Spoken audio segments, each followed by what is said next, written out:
人生就是一盘棋，人生步步是棋局。国际象棋在世界上的地位无可厚非，全球各大高校都创立了相应的俱乐部，吸引了不少莘莘学子。与其他运动不同，他们有什么观赏性，也不具备动作戏，完完全全是属于两个棋手的博弈，安静之中充满火花。后羿弃兵改编自美国小说家沃尔特·特维斯同名作品《女王的棋局》，伟大演员希斯莱杰也是一名国际象棋爱好者，本该在2008年执导该电影，可同年希斯莱杰去世了，直到2020年网飞将计划完成。后羿弃兵开播来口碑爆炸，豆瓣评分 9.1， IMDB 8.8， 老套的天才少女成长录为何评分居高不下呢？20世纪50年代末，正是二战结束的时期，暗藏着不平等、种族歧视、贫困等各种问题。爱丽丝是康奈尔数学系博士，才华横溢，前途无量。怀有女儿后放弃了学术，独自一人带着年幼的女儿贝斯住在拖车里。丈夫保罗几次登门想要帮助母女，偏执戴丽丝屡次将她拒之门外。尽管她已经穷困潦倒，久而久之便有了精神问题。爱丽丝无法承受生活的压力，最终选择自尽，留下了毫发未损的女儿。贝斯被肯塔基州当地的孤儿院收留，当时年仅9岁，却已经成为骑兵。院长带他大概了解了一下孤儿院的生活，此时的贝斯依然无法接受自己失去了母亲。悲伤让你的情绪低落，祈祷和信念会使你重新振作。院长希望贝斯能寻找到属于自己的人生，焚烧旧衣，改变发型，一切从头开始。孤儿院每天会给孩子们发放药丸，贝斯认识了女孩乔琳，她要年长一些，也更成熟一些，平时满嘴跑火车，脏字挂嘴边。他提醒贝斯要把绿色药丸留到晚上服用，棕色就随意了。贝斯不懂什么意思，一口吞下了2种药丸，绿色还有镇定剂成分，按量服用会使孩子们缓解焦虑，同样也会产生一些头晕乏力等副作用。吃过晚饭后，贝斯度过了在孤儿院的第一天。天花板上树影婆娑，贝斯躺在床上迟迟无法入睡，难怪乔琳会让他把绿色药丸偷留到晚上。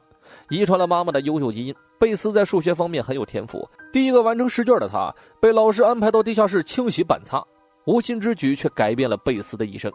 在地下室，贝斯见到了老校工夏贝尔先生，正独自一人下着国际象棋。贝斯未曾见过这种游戏，心中不免升起了好奇心。今天他听了乔琳的建议，把绿色药丸留到了晚上，果然缓解了焦虑和恐惧。他回忆起了老校工桌上的玩物，不知不觉间就连天花板都化成了棋盘。次之一扫，因有名后来的女孩被人收养，所有人都投去了羡慕的眼神。乔琳知道像她这样的孩子没人会要，因为肤色不讨人喜。接下来贝斯每天都会留下绿色药丸，上课以去厕所为由到地下室偷看老校工下棋，希望他能教教自己。老校工只说这是国际象棋，还表示自己不跟陌生人下，就这样赶走了贝斯。入睡前，贝斯服下绿色药丸，脑海中的棋盘再次浮现，他开始根据记忆复盘老校工棋局，也越来越依赖绿色药丸。乔琳让他不要习惯那种感觉，那只会害了你。几天后，贝斯再次找到老校工，通过数日的观察和大脑复盘，他已经掌握了象棋的基本规则，还是在没有实际操作的情况下掌握的。女孩引起了老校工的兴趣了，拉他和自己下了一盘，并且展示了4步将杀，开局仅走4步赢下贝斯。可老校工始终不教他如何做到的，贝斯只能继续依赖绿色药丸，并且加大了剂量，依靠大脑复盘摸索着4步将杀。这已经成了他在枯燥无味的孤儿院里唯一的娱乐。天赋加上贝斯真心喜欢下棋，只用了1晚便能学以致用。老校工立马又使用新的技巧，刚入门的贝斯眼睛里闪过一丝为难，他解不开这棋，老校工直接让他认输。在自知无望的情况下主动认输并不丢人，而是体育精神。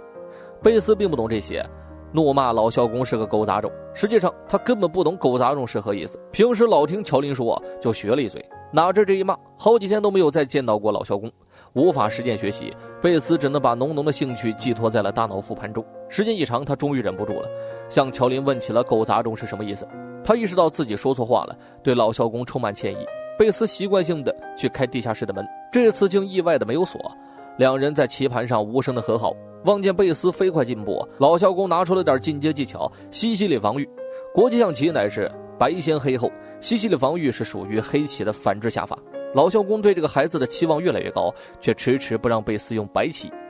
西西里防御包含了太多的新知识了，贝斯一时间根本看不懂，只能不停的大脑复盘，去研究其中的奥妙。之后的日子，老校工倾囊相授，教导贝斯一种封闭性开局方法——后羿弃兵。贝斯也是孺子可教也，学习进步的速度很快。终于有一天，老校公愿意让他执掌白旗，这是他对女孩的认可。到后来，老校公甚至连自己都无法战胜贝斯。老校公赠给他一本书，此时的贝斯还不满10岁。不得不承认，这个孩子前途无量。贝斯无时不刻地学习书中的技巧，如往常一样的，他找到老校公下棋。出乎意料的是，他为贝斯找来了象棋俱乐部的教练，这等于替贝斯铺好了走向专业的路。甘子先生已经从老校公嘴里听说了这个天才少女的事儿，亲身体验后依旧是震惊。要知道，孤儿院是没有象棋俱乐部的，而贝斯只能每周末来找老校公切磋。大半时间，贝斯都是凭借大脑复盘练习。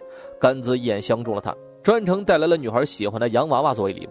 贝斯对这种东西不感冒，却还是为了老校公的面子装作喜欢。后面的时间，贝斯以一敌二，到最后甚至都不需要坐在棋盘前，脑子里就已经想出了所有的路线。甘子难以置信，为贝斯和老校公拍下合照后，他找到了院长，申请每周4下午带着贝斯到俱乐部下棋。只是这个年代的女棋手不多见，说起天才，人们往往想到的是男孩。院长本意不想让贝斯去，女孩还小会有麻烦，但甘子再三保证自己会全程监督，校长不得不同意，前提是有成年女性跟随。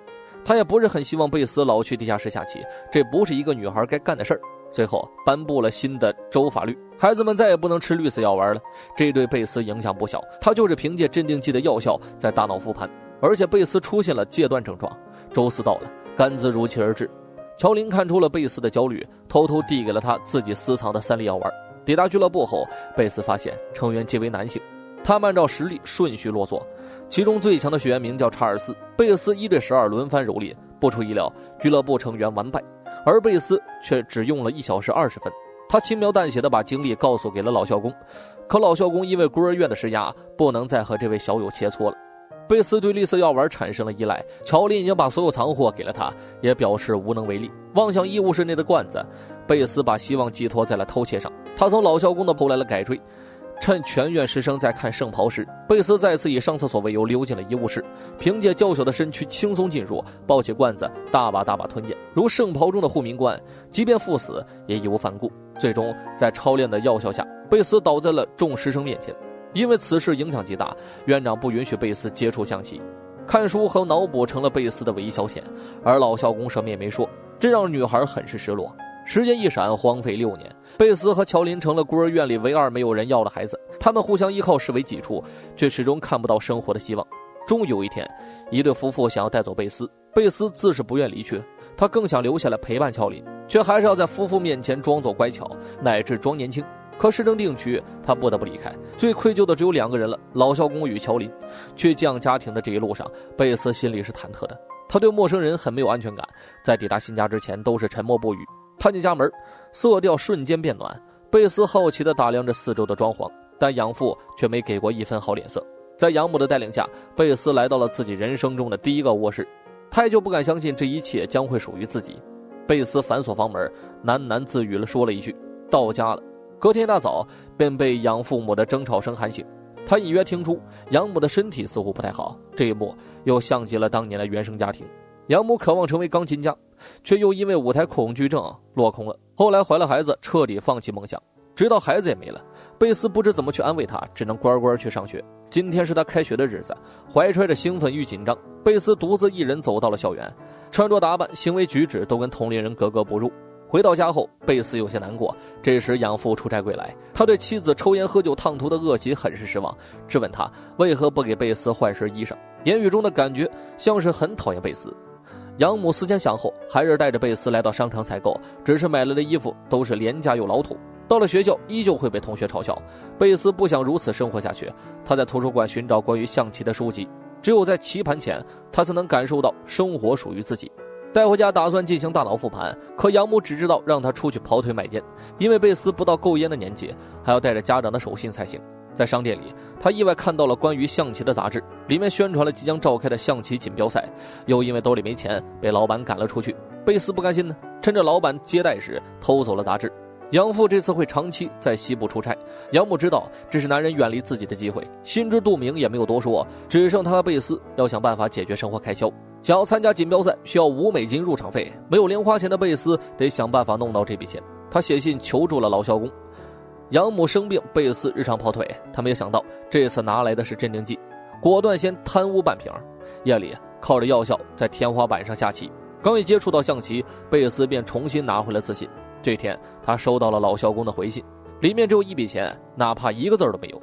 贝斯去药店买了一瓶镇定剂，打算为明天的锦标赛预热一下。报名时他才发现这里没有女子组，不过这对贝斯来说无所谓，他不顾接待员的质疑，强烈要求参加公开组的对决。